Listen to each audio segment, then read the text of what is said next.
నాగ్నాథ్ గారు, మరి వృశ్చిక రాశి వారికి రాహుకేతుల ప్రభావం ఎలా ఉంటుందంటారు? అంటే అనుకూలంగా ఉంటుందా? ప్రతికూలంగా ఉందా? అంటే ఏం చెప్తారు? ఈ వృశ్చిక రాశి వాళ్ళకి చతుర్థ భావము, దశమ భావం అంటే చతుర్థ భావం అంటే మాతృస్థానం గాని, హ్మ్.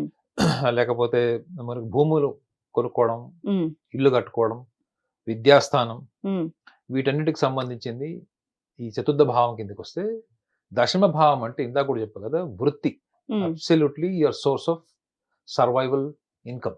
వృశ్చిక రాశి వాళ్ళు చాలా ఇండిపెండెంట్‌గా ఎవరికీ అర్థం గానటువంటి క్రమశిక్షణ, వాళ్ళకి మాత్రమే వాళ్ళకి అర్థమయ్యేటువంటి కొన్ని వాల్యూస్, ప్రిన్సిపల్స్ హ్మ్.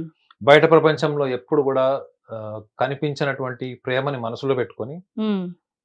కుటుంబంలోనూ, అటు సమాజంలోనూ మంచి గుర్తింపు కావాలన్నటువంటి ఎప్పుడు తాపత్రయపడేటువంటి వ్యక్తుల్లో ఈ వృశ్చిక రాశి వాళ్ళు టాప్ ఉంటారు. సో, ముఖ్యంగా రాహువు లక్షణం గూడా ఈ వృశ్చిక రాశి వాళ్ళు తెలుసుకోవాలి. రాహు అనేవాడు ఒక ఇన్విజిబుల్ ప్లానెట్. హ్మ్. నార్త్ అండ్ సౌత్ నోడ్స్ అంటాం మనం. హ్మ్. రాహు, కేతువు.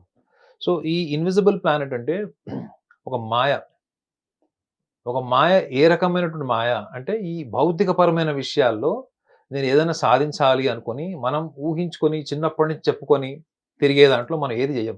హ్మ్. చాలా తక్కువగా చదువుకొని ఉద్యోగం లేదా స్పోర్ట్స్‌లో గాని, కల్చరల్ యాక్టివిటీస్‌లో గాని, కొంత లిటరేచర్ కెరియర్ చూజ్ చేసుకుంటాం. సో, రాహు ఏం చేస్తాడో తెలుసా మేడం? ఎక్స్‌పాన్షన్. హ్మ్. ఎక్స్‌పాన్షన్ అంటే ఏంటి?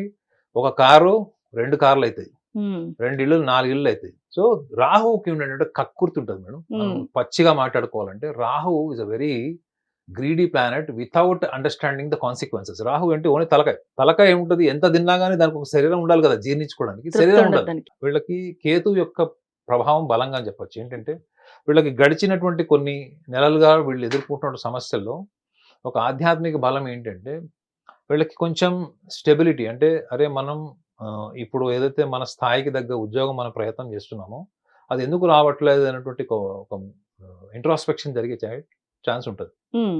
ఎందుకు? కేతువు ఒక ఆధ్యాత్మిక గ్రహం. And at the same time is a lord of detachment. Rahu is a king of కలియుగ. హ్మ్. కేతు ఈస్ ద మాంక్, హ్మ్. సన్యాసి ఆఫ్ ద కలియుగ. వీరికిచ్చే పరిహారాలేంటి? వృశ్చిక రాశి వాళ్ళకి మీరు పరిహారం అడుగుతున్నారా? ఏం సార్ వాళ్ళకి పరిహారాలు చేసుకోకూడదా? అంటే అంటే అవసరం లేదంటారా? నేను నేను ఒకటి పరిహారం కింద చెప్తానేంటంటే, హ్మ్. నేను చెప్పేది the true spiritual suggestion. Okay.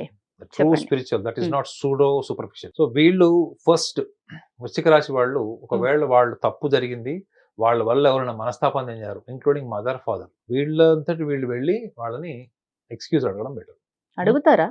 అడగరు. అందుకే కదా మీరు పరిహారం అంటే నేను చెప్పేసాను కదా! అడగరు. కానీ కొంతమంది అలా చేసిన వాళ్ళు కూడా ఉన్నారు.